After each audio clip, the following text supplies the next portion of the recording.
With this year's elections on the horizon, South Africa's political parties and area is hotly contested domain. The electorate has already caught a glimpse of what lies ahead as projected coalitions have already been experienced in such arrangements in local government level. Now, Defend Our Democracy held a civil society summit on approaches to coalition governance. And for more, I'm joined by Zaakirah Vadi, who is the Executive Director of Defend Our Democracy. Zaakirah, thank you so much for joining us on News at Prime. Talk to us about the Civil Society Summit you are running and why it's important. Thanks so much for hosting me on air. We held this summit today because we felt that in the lead up to the 2029 elections, it was important for civil society organizations as well as members of the public to understand the political landscape, that there's a strong possibility of coalition governance at a provincial level and potentially even at a national level, and what should be the responses of civil society organizations to such governments and how we hold them accountable. So today was a summit that delved into that in a bit more detail and framed both the kind of policy-related issues that we need to be looking at, but also understanding what would be the likely political outcomes. Now, as you know, coalition governments have not done too well at local government level, from Joburg to Ekurhuleni and Tshwane. They've all had their fair share of controversy that's affected service delivery in some way or another. Are you concerned that we will expect this kind of governance from a provincial and national level following the May elections, and is that part of why you think it's so important for citizens to understand democracy as well? Definitely. We've seen what has taken place at a local level in metros such as Johannesburg, and the political instability that plays out has an impact on service delivery. And our appeal today to political parties and in the guidelines that will be put into political parties ahead of the elections includes a need for political parties to agree on a common program of action if they're going into a coalition government, and underpin that by service delivery to the public by putting the public interest first rather than issues of power play or political ambition. And that's really, I think, at the heart of what the civil society arguments to political parties will be in the upcoming months leading to the election period. Now, South Africa is celebrating 30 years of democracy. Do you feel from your engagement as Defend Our Democracy, when you speak to civil society, that there is an understanding, an education and a thirst, a hunger to know more about our democracy, but also to participate in it? Certainly. I think there's a lot of excitement about the 2024 elections, a bit of concern based on the comments of some political parties in the lead up to the elections, for example, casting doubt on the integrity of the IEC, for instance. So there is a bit of a worry. But there's also a lot of enthusiasm from a number of organizations who are joining what we have put forward as the Election Watch Election Observation Campaign. And this is a call to civil society organizations and to individuals to become election observers to ensure that the election is free and fair and that its integrity is upheld. So there's quite a lot of excitement, and we think that this sort of enthusiasm can be carried through to election day, and hopefully it can manifest in the post-electoral period as well, because we believe that one is putting your X on the ballot, but beyond that there needs to be consistent accountability over our public representatives.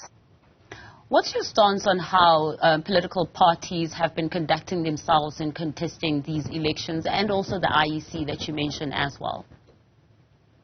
Well, I think we must welcome the fact that parties have signed the Electoral Code of Conduct, that they will uphold the integrity of the elections. Today, the political parties that were part of our coalition summit, held pledge boards indicating that they would uphold the integrity of the elections. But we've also been concerned about the rhetoric that is coming from certain political parties. We issued a statement, for example, when the DA had written to the US asking for assistance in this election to fund observation work. We flagged that as an issue.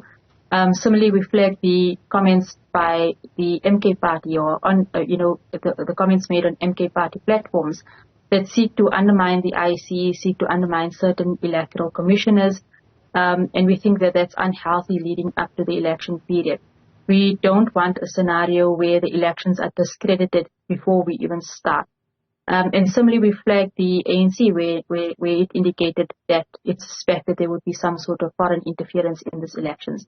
We think it's important that people understand we've had free and fair elections thus far. The IEC has done a good job in the last 30 years, and we hope that that's a trend that can continue into these elections. I mean, this is a global problem that during election season we'll see a lot of misinformation and disinformation. For this particular election season as well as Defend Our Democracy, what have you noted?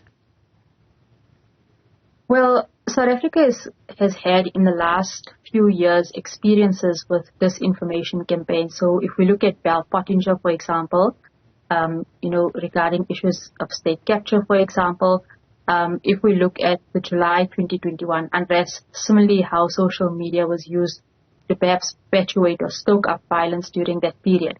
And I think that there's a degree of caution from the public around social media, the messages that come through.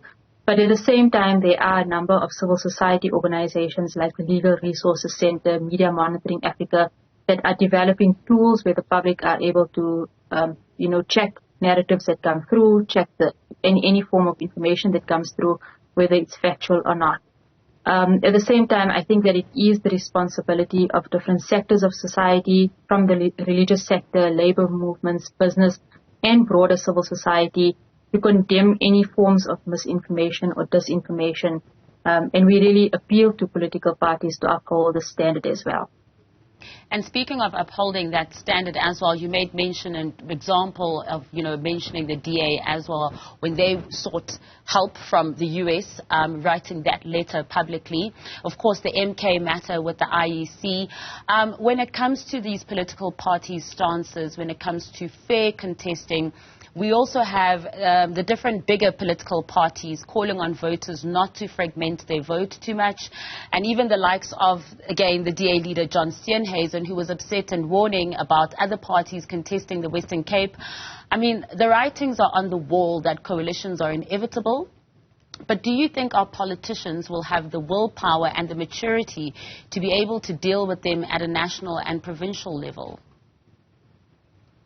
Well, what we heard today from, the political parties was quite encouraging. There was a recognition of the failures of local government coalitions in many areas, and certainly a willingness to not want to repeat the same mistakes. At least that's what they've said to us. It's yet to see what takes place in practice. Our call to political organizations over the next period is really going to be centered around transparency of coalition agreements. So there's a need to make those agreements public. Meetings often take place behind closed doors, and there's a need to keep the public informed around what agreements take place. And those agreements need to be based on principle as well as actual outcomes, whether it be issues related to economic growth or service delivery, for example. It can't just be about, who gets which position at provincial level or a national level. So I think those are the two big things that are beginning to emerge. What's also beginning to emerge is that in the longer term, there needs to be a better policy framework for coalition governance, something that regulates the way in which coalitions work.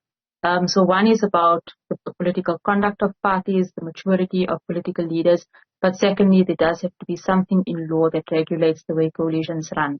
To give you a simple example, there were discussions, for example, about thresholds.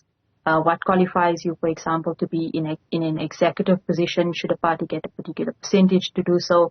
And those are matters that I think would have to be explored in the longer term, post the 2024 elections, really looking at 2026 at the local level and 2029 at the national and provincial level. Zaakirah, it certainly will be a long road ahead as we get our heads around these coalition governments as well.